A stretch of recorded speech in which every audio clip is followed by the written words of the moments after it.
This is Coder Radio, episode 62, for August 12th, 2013.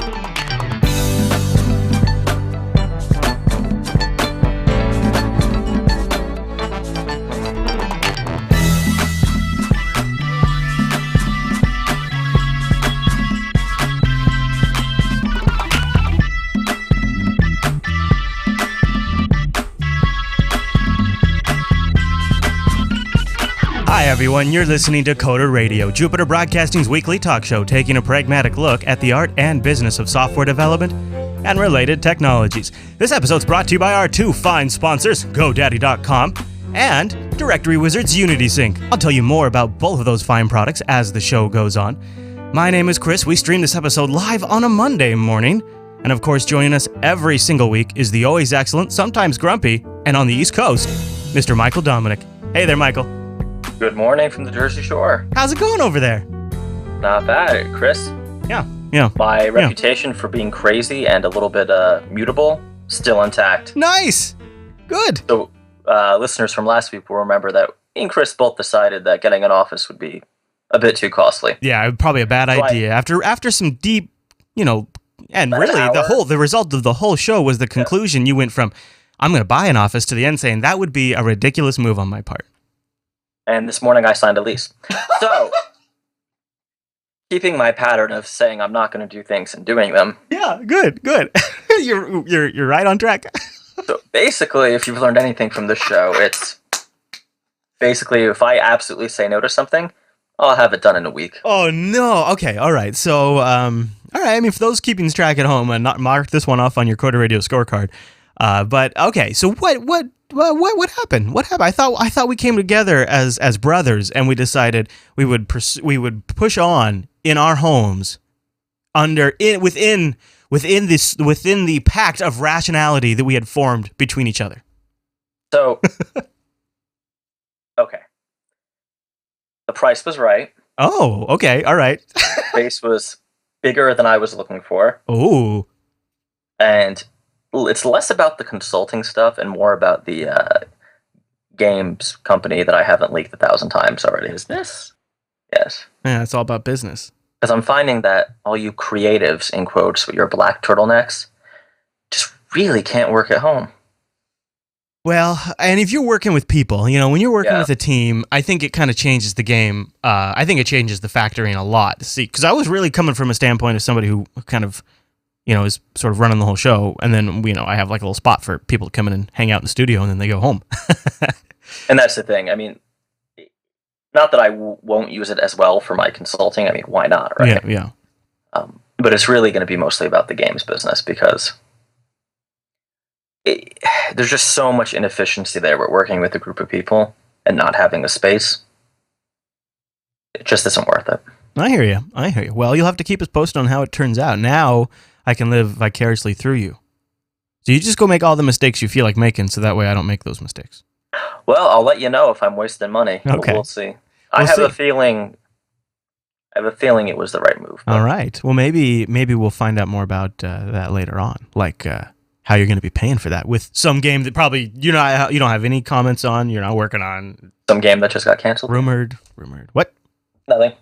All right. So we also got some good feedback this week. I think we got a lot of people kind of thinking about stuff. Should we jump into some of that? Let's do it. All right. Our first email this week comes in from George, or just G as he put it. He says, hi, Chris and Michael. First, great show. Probably the funnest dev show I've ever seen or heard. Wow. How about that? Now, my question. These days, I'm thinking more and more about leaving my full-time job as an SEO specialist and becoming a freelancer. However, I don't want to quit my job right away. I'd like to start with some small-scale projects first, and then when I feel comfortable enough, dive into freelancing. The problem is that I have absolutely no idea how I'm supposed to combine a full-time job with a freelancing career until I reach that comfort level, which will allow me to quit. Any advice you can offer? Keep up the good work. G. Chris, I got nothing. You got no ideas for him? Well, I was kind of on my ass when I started consulting, so. Sometimes you just fall backwards into it, don't you? Yeah, I didn't have a choice. It was kind of,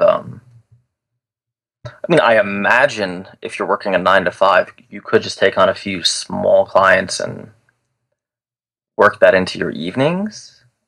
Yeah, I mean, right. why not, right? Yeah. I mean, I think what this is this is one of those questions that only G can answer, because it's what it is what's your line as far as how much work you can do, because what you're going to have to do is you're going to have to take on evening and weekends, and you're just going to have to work that until you're at the breaking point, and then you're ready to, and that breaking point could either be a money thing or it could be a time thing.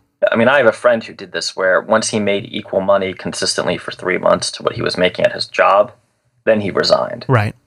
You could also go the other route too, where it's one, if you're doing something that requires a lot of time for thought and a lot of time for preparation and a lot of time where even when you're not actually doing the actual work, you still need time. You might have to do one of those leap of faith moments where you have to take a leap and you have to jump over a gap where there might be a revenue gap. And if you're going to do something like that, it'd be best to set some money aside for a few months. Can you set aside 3 months worth of pay from your 9 to 5, then make the jump?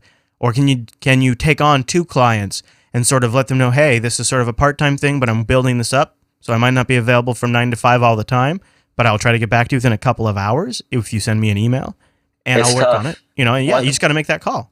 I mean, I would say a bigger thing is when you're trying to figure out what rates to charge, don't divide out your salary into hours, because that's not the right number.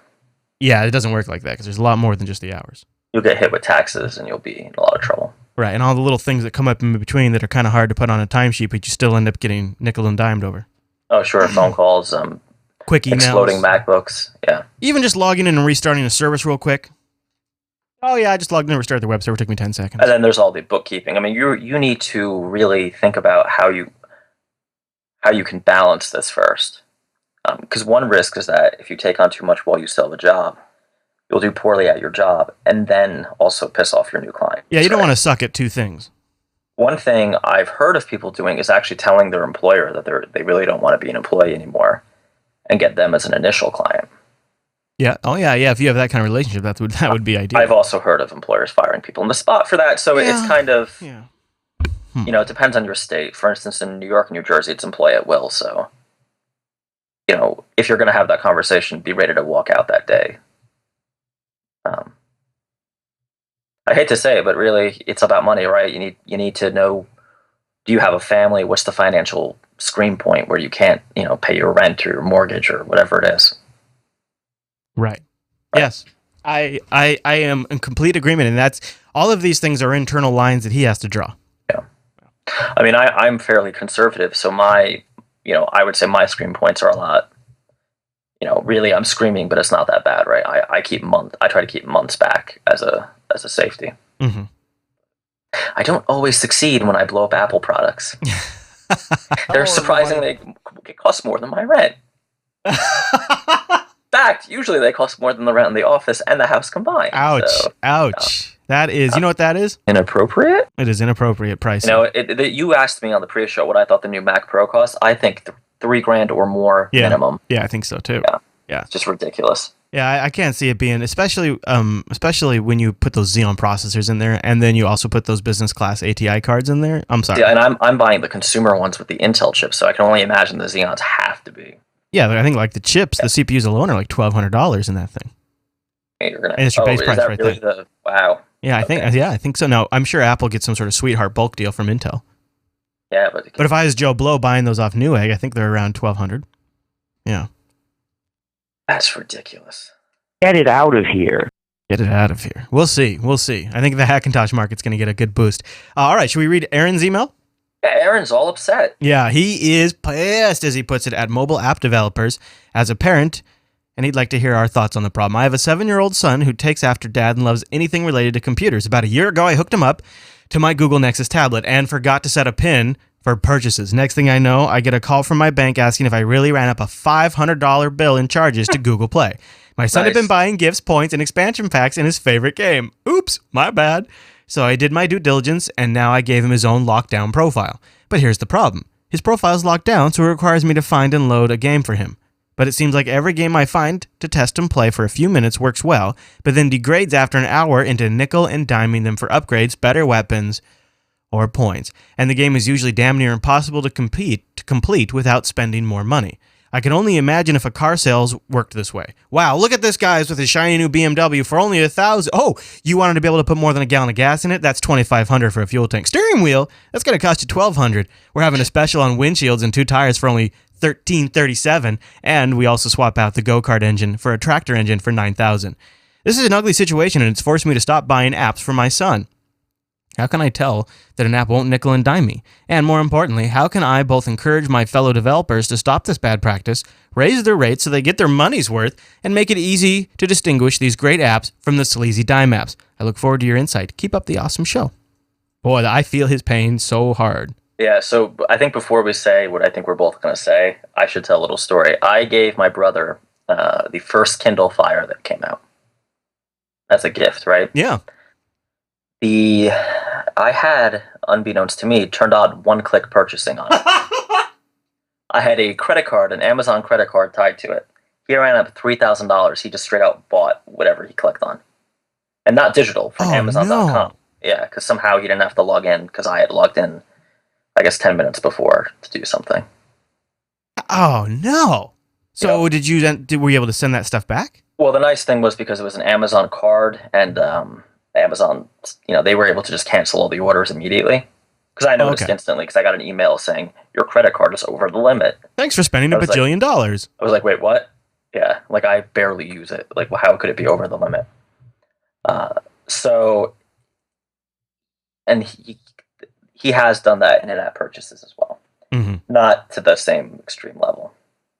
It's even for me, it's frustrating because not even from the purchasing standpoint, because thankfully that's, fairly kind of behind a few screens now. But for kids, it's just what it is a lot of times they're just touching anything on the screen that lights up or moves. And so the developers are making these flashy, they're making them pop up. So my kids are constantly hitting those. And then, Dad, it's not working. And because there's a prompt up, do you really want to buy this item? And, they know to hit cancel now, but it's sometimes different, especially on Android. Not so much on iOS, but especially on Android, the purchase screens all look a little different. So the buttons aren't uniform, and sometimes it's like a little tiny X in like the left corner of it, and it's all this weird stuff, and it's confusing for them. So just on top of everything else, it's bad UI. Now here's a devil's advocate. You ready?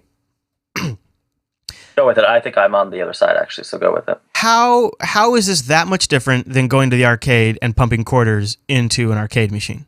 It's not. And that's what I was going to say. And additionally, the reason this is happening, you remember, we've had our soapbox about software pricing. And unfortunately, this is the Pied Piper coming to call, right? All these apps are now basically free, or God forbid, $2. And now you're getting these sleazy business models. Unfortunately, as long as these are the models that succeed, these are the models you're going to see. So as average consumers, are we now forced to only ever trust the featured list in these big markets? Because the problem is the featured list is often full of these apps now, right? That's a shame. So if you want to make a difference as a consumer, it doesn't matter unless millions of people do it, but don't shy away from that $10 or $20 app, right? Or game. Don't buy the 99-cent one. Don't buy the free one. Go for the $10 or $20 one. The problem is I think that's only pissing in the wind, because the overall trend is not your friend because of the price, because of the money these guys are making. Right, because the platforms have commoditized software developers. And the issue, and I'll be honest, like if you're doing a business model for a game now, which I've recently done, you're nuts if you're trying to charge for the game on mobile. Yeah. Because the data is not, the data is very clear. It's not a sustainable business model to charge. So, I feel George's pain. I just, this is the same thing we've been talking about for over a year now. And I kind of feel like maybe back when we started the show, there was a chance that because things could have gone the other way, right? Yeah. But this is, it's... I think the check, it's over, right? Like, it's done. So it's interesting because I think the only thing that prevented this from really happening on the web was nobody settled on a decent microtransaction payment platform, right?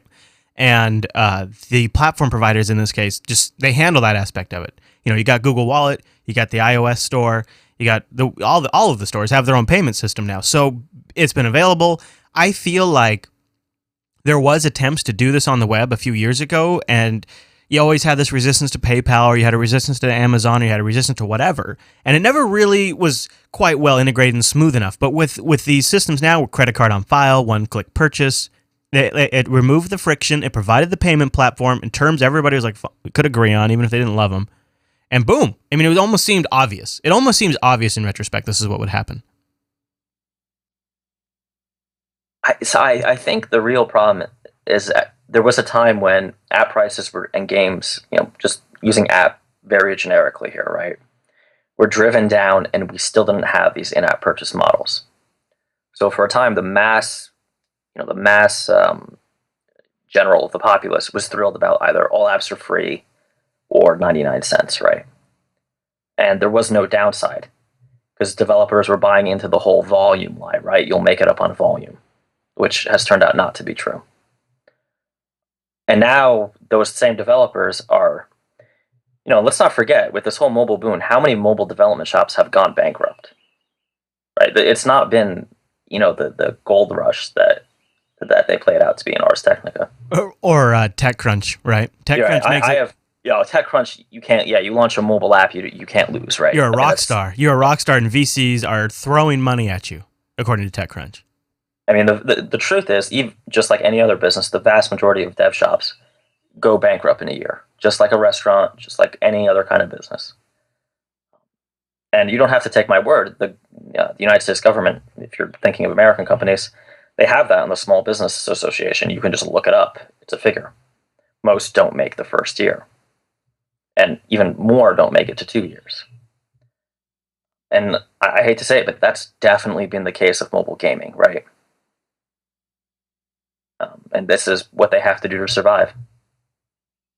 Yeah, I guess my main problem with it is where does it end? Because what it enables is it enables at a faster rate than we've seen before the sort of erosion of high quality talent and the outsourcing to very low cost mass quantity talent. I don't mean to be that guy, but you look at a lot of these apps, at least in my experience, the ones that have really been super neggy to me have also felt like they were developed by people who don't speak English.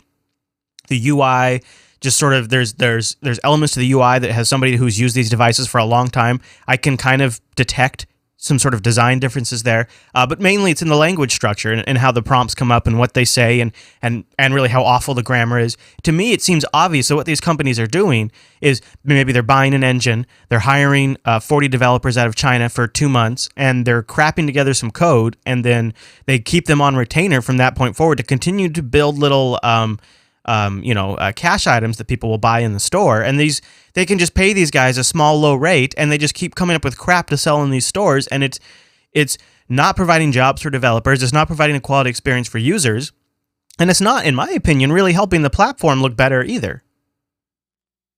Yeah, I mean, I don't know. I mean, the data I've seen doesn't necessarily prove that, but the overall IT trend certainly does. What I think you can prove by looking at the data is what I would call the Walmartification of the App Store, right? And I don't mean this, I know people have strong feelings about Walmart. I hate them with a fiery passion. They were going to sponsor. No, I'm just kidding.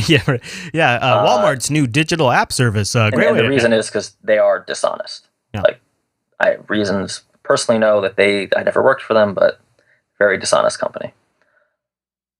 What they did when they came to fame is they pushed all the mom and pops out of business by taking losses, by forcing manufacturers to take losses, right? So if I owned, Michael's Auto Supply store, and I'm selling some oil for $20 a can, Walmart would tell the manufacturer, you're going to give it to us for $11, and we're going to sell it for $15. Right. What happens? I'm out of business. And what do? They hire me to manage the next Walmart. And, not to name names, but our Zyngas, our Glue Mobiles, that's exactly what they're doing. They're either doing it the nice way and acqui-hiring these smaller devs who have good ideas, right. Or they're simply saying, that's a great game that you're charging $3 for. We're going to clone it in 3 months because we have a bigger staff than you, But to be fair, And that doesn't actually seem to have worked out so well for them in the long term. I mean, Zynga's definitely kind of on a downward spiral, and it started when they were really kind of publicly called out for essentially cloning a game. So Zynga has taken a lot of the flack, right? But Yeah. think about Blue Mobile and a number of other companies that if we wanted to do the research, we could find their names that publish. If you look at the games charts, there's about 4 different big companies now, right? Well, how much do we see, like, you know how the BBC had The Office and then it came to America and there's The Office? How much are we going to see of that where, like, maybe there's some apps that are a hit in one country, so then another country kind of takes it and clones it and regionalizes it? And Right. That's happening, but it's what I'm seeing now is more, the Asian style microtransaction games are coming here. Right, yeah. But that's not an app thing. That's even on PC games. Yeah. We're seeing a lot more Asian themed microtransaction And games. consoles. But which is a natural which is a natural market cycle, though, right? I mean, we've been exporting, we as in Europe and the United States, Skyrim and all those types of things. Yeah, I agree. To them. So I see. I guess I don't. The regional thing doesn't bother me as much as it bothers you. To me, it's the knocking out of these smaller to medium sized companies and forming these 4 or 5 big silos, right? Where they're basically games. Well, they're basically baby EA. I mean, if we really want to name names, right? They're coding sweatshops. Oh, the email is going to be fantastic. The shivers. Yeah. All right. Well, we do have one more email. You ready? Yes. All right. So, were we speaking of lawyers last week? I think I made a crack about my lawyer. Oh, okay. All right. Well, so, excuse me as I have a little post-nasal drip. Mike writes in and says, hey guys, really enjoyed and was sympathetic to your office hours discussion. Speaking of lawyers, my lawyer has the best system I've ever heard. Oh yeah, we kind of compared how dealing with like if you had an emergency after hours with your lawyer, you couldn't just call them up and be like, yeah, right. Hey lawyer. When you call him, his answering machine immediately picks up with a message. You've reached so-and-so, and I never answer this phone, so if you leave your message, I'll get back to you. I've done that. People hate that, actually. People really hate that. I would love to change my voice message to that, but I would get fired pretty fast. I believe professors like lawyers, doctors, engineers, etc. can get away with this because they have an association that regulates them. These associations fight for their legislation, impose minimum fees that must be charged, and define the work environment for their members. IT workers, on the other hand, are completely unregulated. Anyone can call themselves an IT professional or an iOS, Java, Ruby, etc. developer without any school or recognized training. He's not necessarily saying this is good or bad. But someone couldn't just call themselves a doctor after reading Teach Yourself to be a Doctor in 24 Hours. There is a stigma out there that anyone can be a programmer and that programming is easy. I believe that generates a lack of respect for IT workers and why we are always put in the basement. Just my 2 cents, Mike. Well, that is really interesting. And I'm kind of digging on his so I actually I set a voicemail. It said something like, hi, you've reached Chris. I'm probably at a client right now, so I don't generally answer the phone, but you can contact me. And I gave out my email address, and I said, or you can file a ticket, and I gave out where to go file a ticket, and then I said, or you can leave me a voicemail, and I will try to get back to you towards the end of the day, or something like that. It was, it was polite, but it was basically, don't leave me a voicemail. And I had to change it after about 2 weeks because I kept getting crap from my clients. They didn't like it, but I like the idea, and maybe it is because we're not part of an association. I don't know. So, this idea of getting some kind of centralized certification, or I've heard of people saying that software developers should get, licensing like architects do, right? This comes out every few years, and I think it's correctly struck down. One of the strengths of this industry is that it moves very quickly. Right. Architecture does not, for a reason, right? People die if you build a bridge wrong. Yeah, same with the medical field. Right. I mean, doctors are different. And also, one of the other strengths is that, to me, the certification would make sense if you could prove to me that a classically trained developer is categorically better than one who's self-taught. And I don't want to bleed into our main show, but so far, I'm actually finding the opposite. And I understand that I'm extremely biased, but what would this certification be about? Is it going to be about calculus? Because that almost never matters. Right. Yeah. And frankly, I don't know a damn thing about calculus, but I can Google it. and that's good enough.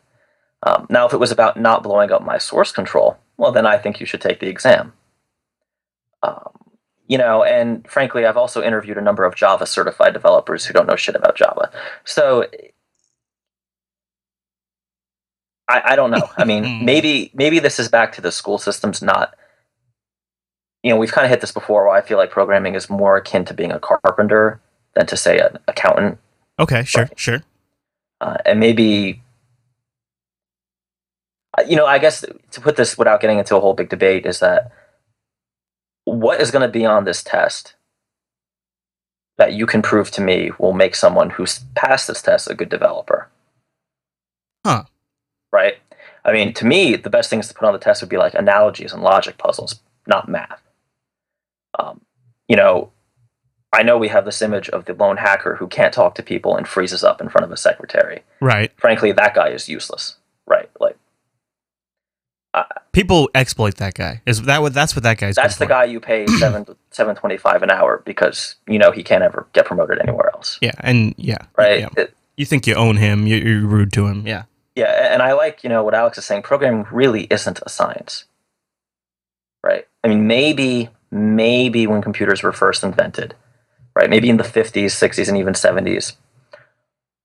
All right, sure. More of a mathematical discipline. But let's be real. Today's Java developer doesn't need to know why, one sort function is better than the other. He just needs to know when to use one or the other. Right. And in fact, 90% of the time, even if he makes the wrong choice, it doesn't matter, right? It's, you can Google that kind of stuff, but you can't Google how to not embarrass your employer in a meeting, right? Or how to not, be awkward in the office and lead to some kind of HR issue, which is something that unfortunately happens more than I'd like to admit with people. Like, I've been at clients where they tell me, you're replacing a guy because he's going into sensitivity training. Like, in fact, maybe every computer science course should have, 20 credits of art and literature or something to get everybody to be a little more. I don't know. Chris, what do you think? Maybe I'm hitting it pretty hard, but I don't know. So one of the topics that I think we should talk about this week is interviewing, and I've done, I don't know, probably a dozen interviews. I haven't nothing heavy, but I've definitely done enough where I've gotten a sense of I've done enough where I thought somebody was a good interview, and then I hired them, and then I realized, oh, this is actually what I should have asked during the interview. I've had enough of those bad experiences too. So while I think maybe it's a little more pronounced in the developer community than it is in the IT community, I see it too. I see these server guys who are, your traditional, long beard who really doesn't interact very well and kind of makes it awkward. So I see it too. I've seen it in IT. But why don't we, before we jump into some hoopla and the interview, why don't we take a little pause here and thank our first sponsor? Let's do it. All right, Mr. Dominic, I mentioned him last week, and we're back with Unity Sync, and this is something that I am really happy to have on the Jupiter Broadcasting Network because I know somebody out there is living in the hell that I once had to suffer where I was trying to move data between multiple types of disparate directories that maybe are completely and totally foreign to each other. For example, I had this situation in the past where I was trying to move between an old eDirectory installation on a NetWare box to an Active Directory installation. That was a nightmare. It involved moving things out to static files, massaging the data in Excel, which, by the way, thankfully, I was able to get somebody else to do that part because I would have horribly ruined that. That would have introduced so much room for human error. And then using these old clunky NetWare tools to import it into eDirectory or export it. It was awful. Unity Sync, this is a great example of something Unity Sync solves. It can move the data between these two directories intelligently, automatic, routinely, and even based off templates. And it has a scripting backend. If you need to do a little massaging pragmatically, you can. And I love that. Also think of the classic situation in a business where you have data islands. Maybe you have an HR application that has a Microsoft SQL database. And or maybe it has a MySQL database and it's some sort of web app. And you want to synchronize it to your Active Directory so that way your Exchange is up to date when you have a new hire or you have somebody whose phone number gets changed or you have that last name change that happens several times a week if you're in a large company. I once had a gal who at the fifth time I said, no, I will not change your last name anymore. I won't do it. I won't do it. I won't. I refuse, because back in the days of NT4, this was a total nightmare. It was completely unautomated, and it was awful. Something like Unity Sync would have been like giving a caveman a microwave, well, and a power source. I mean, it's a pretty big deal. And it's not just me saying that. If you go over to derwiz.com, go click on Unity Sync, and then while you're over there, check out their notable customers. They've got the Air Force Command and Control Information Systems for Canada. That's just one of them. They've got NFL leagues on here, tons and tons of military contracts, all kinds of really interesting and disparate, I don't know why I keep saying disparate companies like Omnicom. They're big in the marketing, big in the messaging. I bet they have all kinds of things they have to sync between different directories. T-Mobile for the Czech Republic. How about that? That is really something. The state of Delaware is a customer of Unity Sync. United Healthcare is a customer of Unity Sync. U.S. Marine Corps is a customer of Unity Sync. This is enterprise-grade software. It runs on Windows or Linux, and it clocks in at under 5 megabytes. You can go grab the 5 megabyte download right now if you use the code CODER. When you get that download, you get an extended 30-day trial and your first year of maintenance for free if you decide to pull the trigger. That's a pretty great deal. This Unity Sync is really something. If you're stuck out there needing to move information between directories, solve some of these age-old IT problems with Unity Sync, go to derwiz.com, click on Unity Sync, and then when you decide to do a download, just put in that code CODER right there, ladies and gentlemen, and you will get an extended trial. Thanks to Directory Wizards and Unity Sync for sponsoring the Coder Radio program. Thanks to you guys for checking it out. Okay, Mr. Dominic. So, did you want to cover a little bit of dev hoopla before we got into the interviews? Oh, that's true. We did have some dev hoopla. Yeah. And I think you kind of brushed upon this before, so why don't you give it a go? All right. Stand aside. So there was an Indian IT firm accused of discrimination. I love it. They just put it right in the headline. Against stupid Americans. And I don't know if you've ever... have you ever worked in a call center, Michael? I have not, no. Okay. So, a good call center. This is sort of the unfortunate side effect of a good call center is it becomes a clique. You are a group that is in combat, and you are soldiers in combat together, and you kind of have all of these in-jokes, and you do get a little, at least in my experience, that kind of group can sometimes get a little hostile. Infosys, an Indian IT software and services company with offices throughout the world, has been accused of discriminating against American job applicants. One of Infosys' employees who raised concerns about the company's hiring practices was repeatedly called a stupid American, so says the lawsuit. By the way, Infosys has about 15,000 employees in the U.S., and approximately 90% of these employees are South Asian descent, and including individuals from India, all over. I don't know why they have to go through all. Infosys allegedly achieved this ratio by directly discriminating against individuals who are not of South Asian descent in hiring, by abusing the H-1B visa process to bring workers of South Asia descent into the country rather than hiring qualified individuals already in the U.S. So this is kind of something we've been kicking around. It's sort of topical on the theory. We've had a lot of theory recently. Now Infosys is being sued, saying this is actually what's happening. What do you think of that? Yeah, I mean, this is kind of what we talked about, where they were looking over. I know, but this is this just happened. This was published on the 5th. We were just talking about this. So what they're doing, or I guess we have to say allegedly in this country. Yeah. Right? But honestly, I've been in a call center. I know how these things work. People form cliques and groups, and you say things, you do things you normally wouldn't do in. But let's be clear. It's not really about call center jobs, right? No, I guess not. But I could see how these are actual sysadmins. But I could see how they could be a group of people that might discriminate. I don't mean to, I just could see how maybe it might not be this big story we're making it out to be. If you read the complaint that went to the court, it's not about because actually stupid Americans wouldn't be considered a racist term, right? So you really don't have more like an accurate term. Well, it's if they went deeper into maybe a certain group of Americans, then they would probably be in a lot more trouble. Hey-o. But in any group, it doesn't matter. But just right. Americans in general isn't enough. What the suit alleges and is a crime is if they're writing job descriptions intentionally to disqualify Americans. So the allegation is that they're demanding these higher degrees, so doctorates basically, right? That no American would take for that pay. So they're finding the person first and then Yeah. writing the job description for him. Yeah, that is what. Yeah, I mean that's what the complaint alleges here. Right. And this we've had people write in saying that this has happened at their companies. We've not published names of companies because that's not that we're journalists in quotes, but that would be poor journalism. What bothers me and what this complaint sort of exposes, and this is the part where you take a slippery slope and you turn it into a slip and slide. Right. Because what the complaint alleges is that it's not. So they're taking, for example, Microsoft.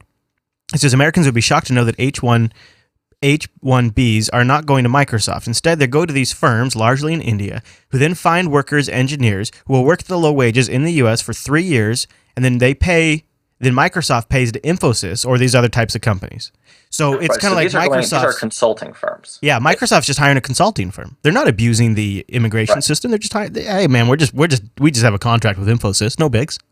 So, and that's why whenever they say, "Oh, Google and Microsoft need these," it's not the people who would be working at Google and Microsoft that are going to be affected, right? It's the people who would work for a company like mine. Right. Well, the problem is it industrializes this abuse of this ability to abuse this. It takes it from I'm hiring a few people onesie twosie all the time to I can hire 30, 40, 60, 100, 200, 1,000 people in one go and give these guys a big fat contract. And it sort of takes this little trickle of a problem and turns it into a fire hose of a problem because you really open up the gates when you do this, and it will quickly erode the other people who, like yourself, want to have to charge what a domestic person would have to charge. This is frightening to me.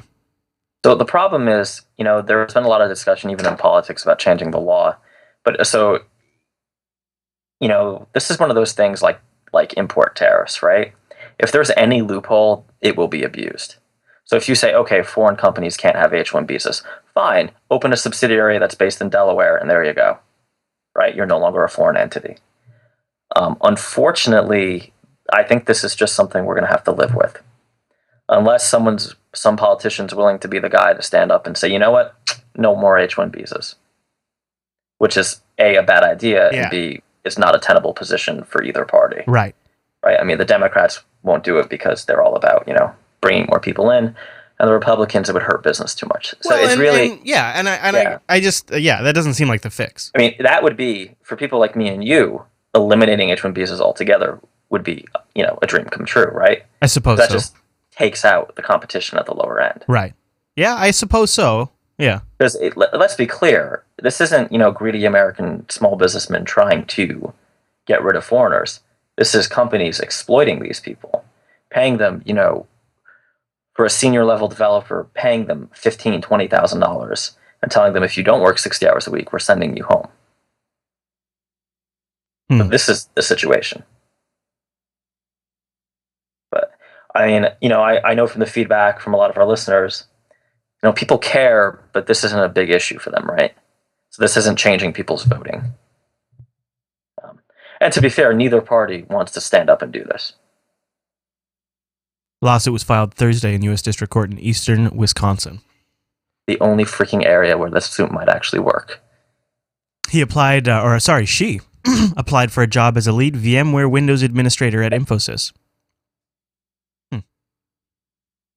So, I mean, these are just, those are my types of jobs, right? That's my industry type jobs this is affecting. This isn't even a developer position. This is an IT position. And not to be cruel, but the IT ones are kind of easier to do it with. Yeah. Especially, especially Windows, because there's a lot of training material and it's very standardized. Whereas Unix, you got to be a little bit more of a specialist to do something really good there. The Windows admins really they're the ones I worry the most about. But, at the same time, just a few minutes ago, here you and I were saying one of the best things about our industry is technology changes fast. And one of the things that it shows us oftentimes is as long as we are leading the edge on that. You have to reinvent yourself every 5 years, basically. Yeah. That's what it comes down to, yeah.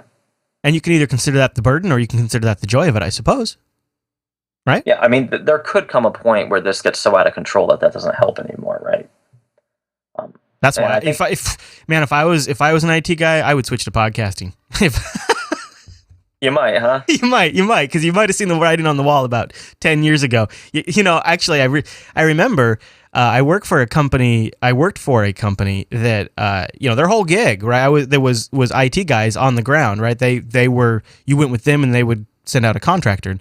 I mean, I did that for years, and I remember thinking, there'll be a day when people don't set up their own mail servers. There's going to be a day when a lot of the stuff lives off in the cloud, and it's happening.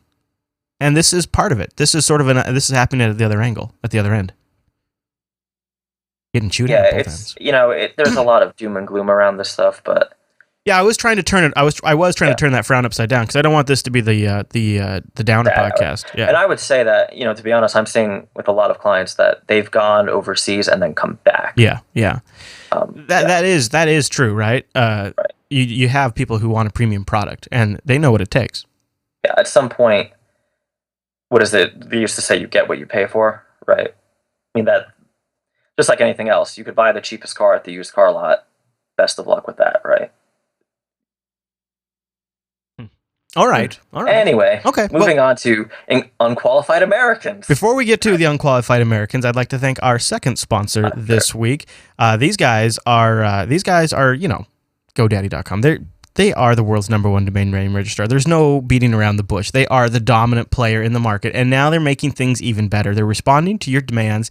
They know you guys are a sophisticated crowd, and you don't need all of the extra options because when you are on a mission, you're going in for a tactical strike of a .com. You know exactly what you need, and then you're getting the F out of there. So GoDaddy.com has set up the new Express Pathway checkout system.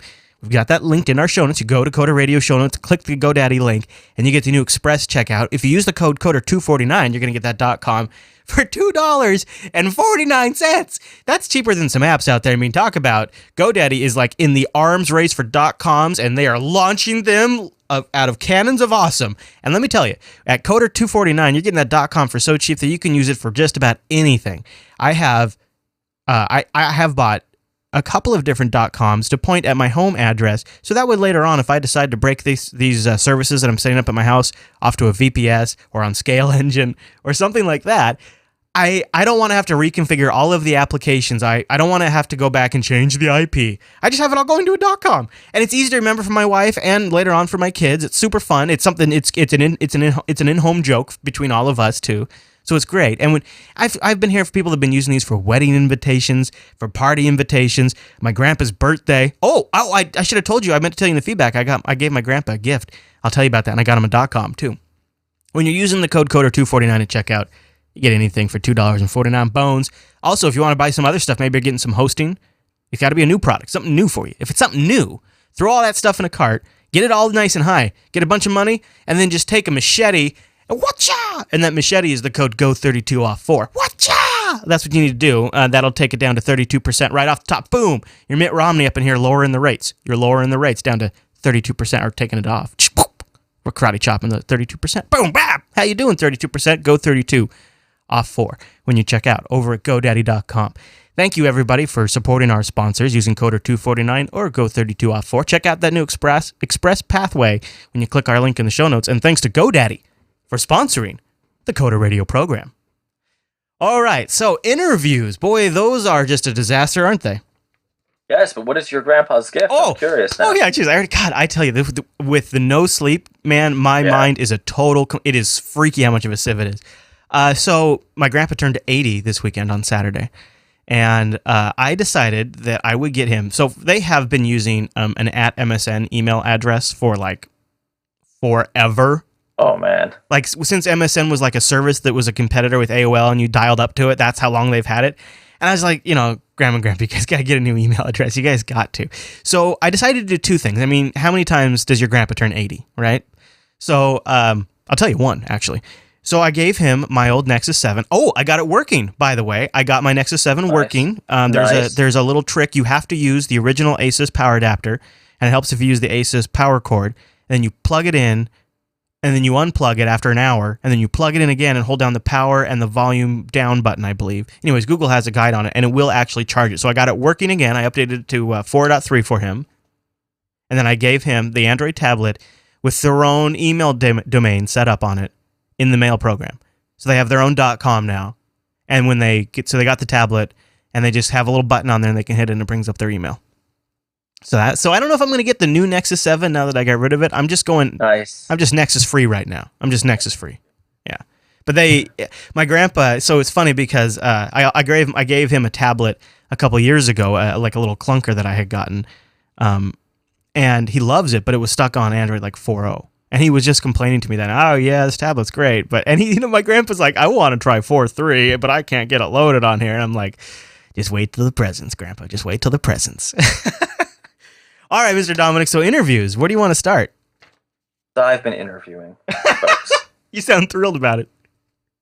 I have to say, I got stung by 10 wasps yesterday. What? Hello, Yeah, everybody. my dog and my neighbor's dog joined forces to stupidly attack a wasp nest. Oh man, you had to go break it up. So to be an idiot, I decided to save the dogs, and the wasp kicked the shit out of me. Did you just tell me you just like stood back and took the hose to him, right? You just were like, No, I grabbed the dogs like an idiot. I dove in there. oh man. I took a beating. Yeah, bees hate water, just so you know. So these are wasps, not bees. But Oh, all right. Well, maybe they're. these I are don't the know. guys that can sting you and not die. So they are. Are you more all than right? happy. Did you get like? Yeah, it turns out I'm not allergic at all. Okay, good. Yeah. So How are the dogs? The dog didn't get touched.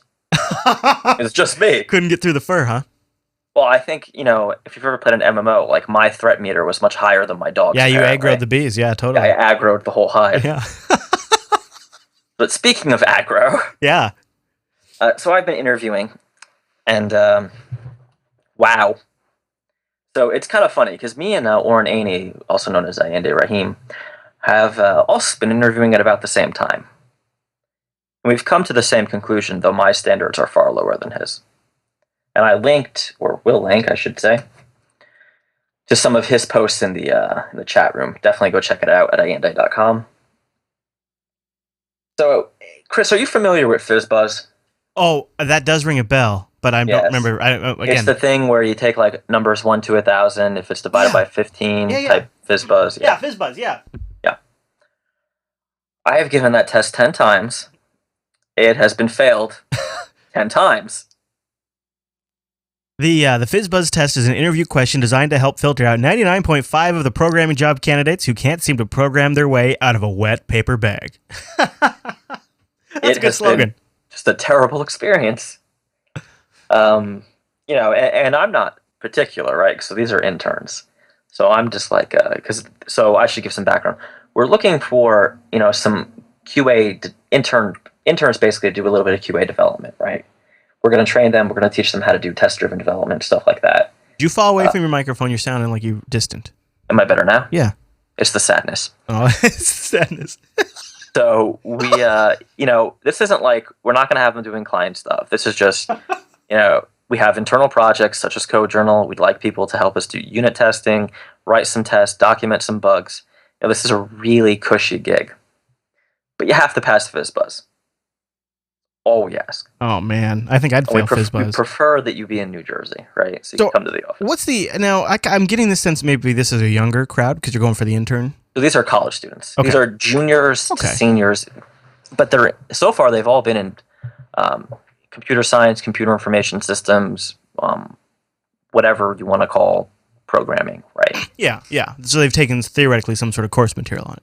Oh yeah, many of them have taken calculus. Very useful. I have come at this from the other angle. Okay. I have interviewed a lot of guys who are older than myself, right? Especially at the time. Not so maybe I don't know now. Yeah, probably still. I'm sure that would happen. But I have had the opposite end where, because a big part of my job is client relationships and being comfortable around the clients. I a lot of times mistook confidence for expertise early on in my interviews. So when somebody seemed confident in their presentation, comfortable in their appearance, I a lot of times mistook that as not a presentation, but as backed by, experience. That was one of my biggest mistakes. So I've kind of had the other problem where I've interviewed older folks who sort of come off as well-equipped socially and prepared and intelligent. Right. But maybe are actually just better at doing interviews than they are at actually doing jobs. That's happened. And so I don't know, it doesn't get much better with age, it seems. I hope you're wrong. I don't know what to say to that. So, all right, let's go through my process though, because and this is, I'm trying to figure out what I'm doing wrong here, and I think this will be helpful to the audience. So, interviews, there's a phone screen, right? And that phone screen is as though you were interviewing for any office job. Sure. Are you psychotic? Right. Right. Right. Did Like, you really miss something up? Did you really say something wrong? We don't even need to bother. Are you reasonably pleasant? Right. Like the basic stuff for any job. Right. Yeah, I mean, yeah.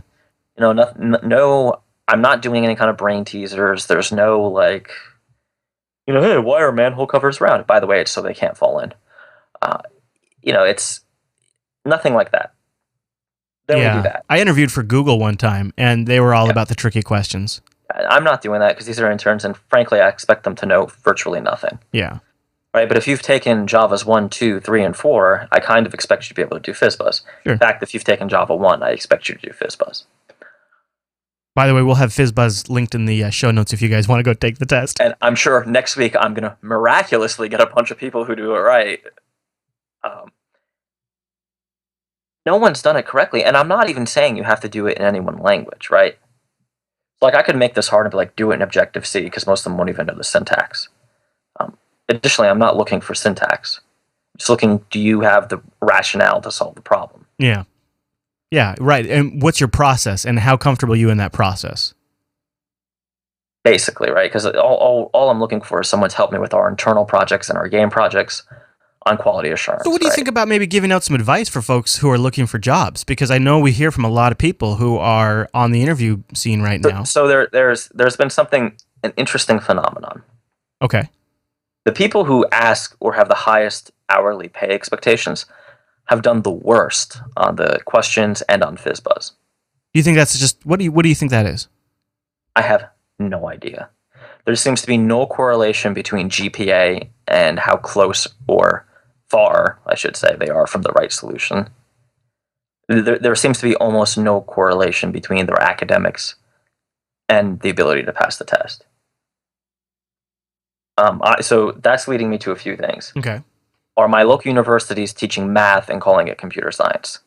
Maybe, right? That seems like the truth. Or is FizzBuzz too hard for college students? I wonder if it's maybe depending on the area, the people who are doing the teaching don't know what the hell they're doing. So the reason I picked FizzBuzz is when I was in college and I got that Java part-time job, that's what they had me do. Right? So I didn't pull this out of the air. And if you look at Joel Spolsky, he's had the same problem, and his test he goes further, but he starts with FizzBuzz. So this isn't like some random thing. Like, I'm not saying they're like, you know what, build me World of Warcraft, right? I'm not being a tool.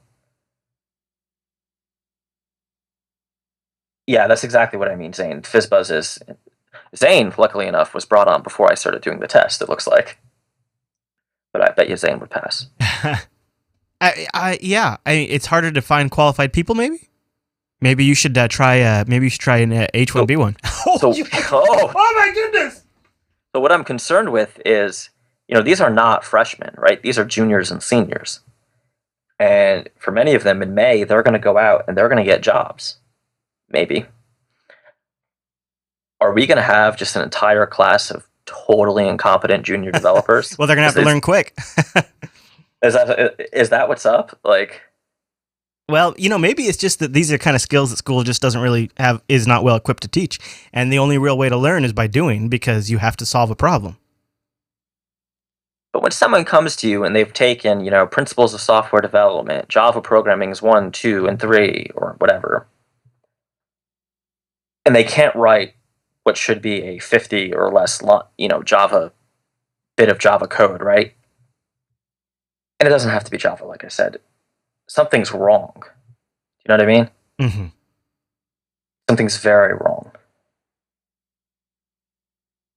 What I found during my interview process was that, because experience varied so much, what I really kind of landed on is sussing out if people had a passion for the topic that I was interviewing them for, and then, kind of following it from that direction. So a lot of times what it is you have people who are not really, they just haven't figured it out yet that they're not going after the right job. They're not going after the job that that excites them. That it really is their passion. Because when you talk to those people, it almost, their eyes light up. You can almost just tell immediately this person lives this.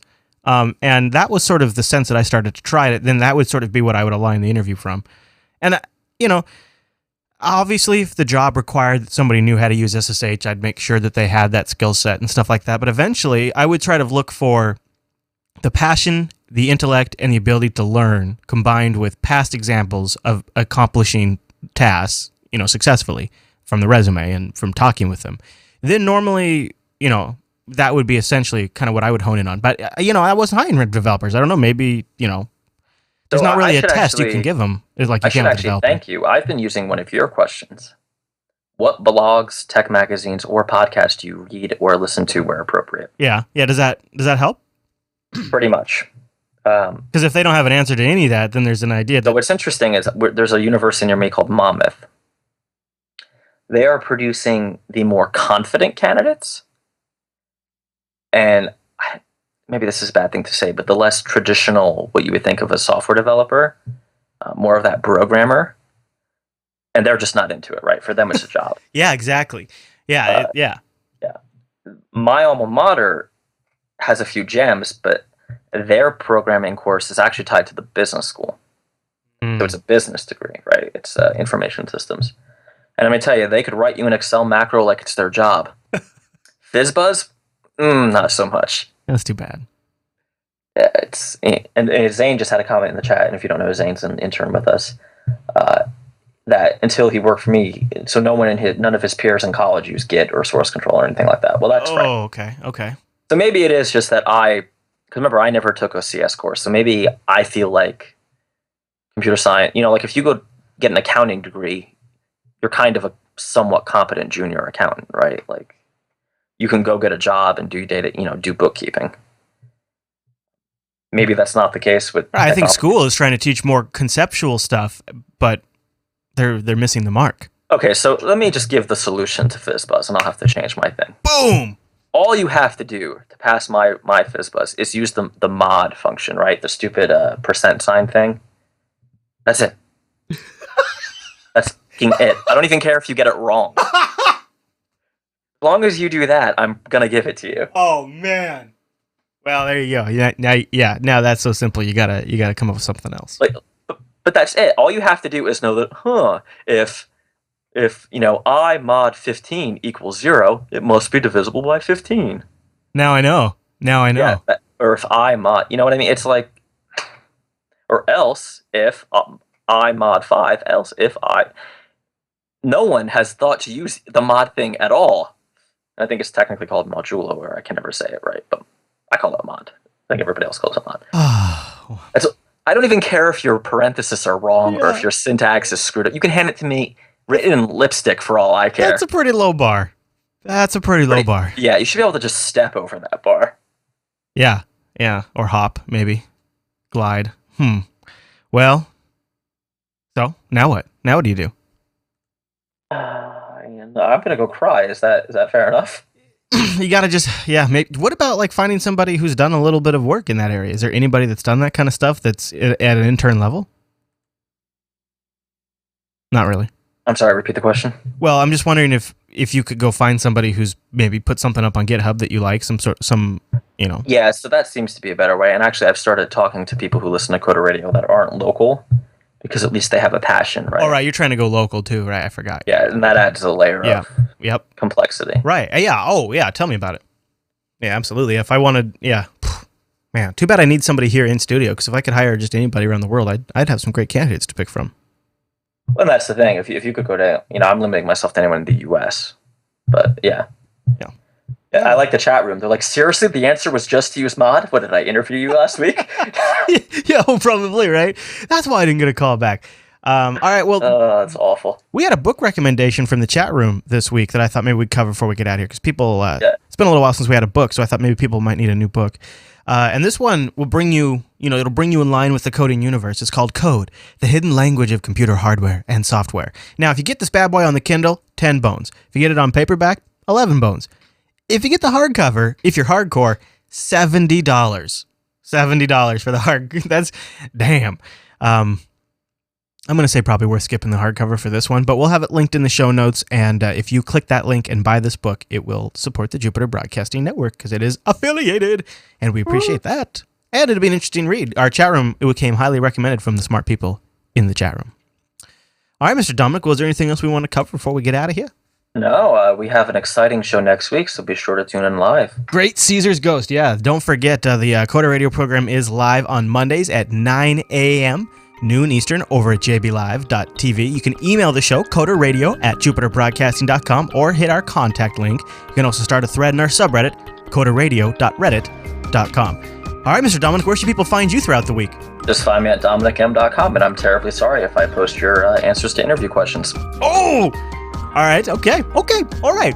Well, you can also find links to our social profiles. Those are in the show notes. Just go over to jupiterbroadcasting.com, click that. Don't forget, you can also subscribe to the RSS feeds. That way you get the show weekly. That's what I would do, and I would tune in live. Oh, that's like too much show. All right, everyone. Thanks so much for tuning in this week's episode of Coda Radio. We'll see you right back here next week.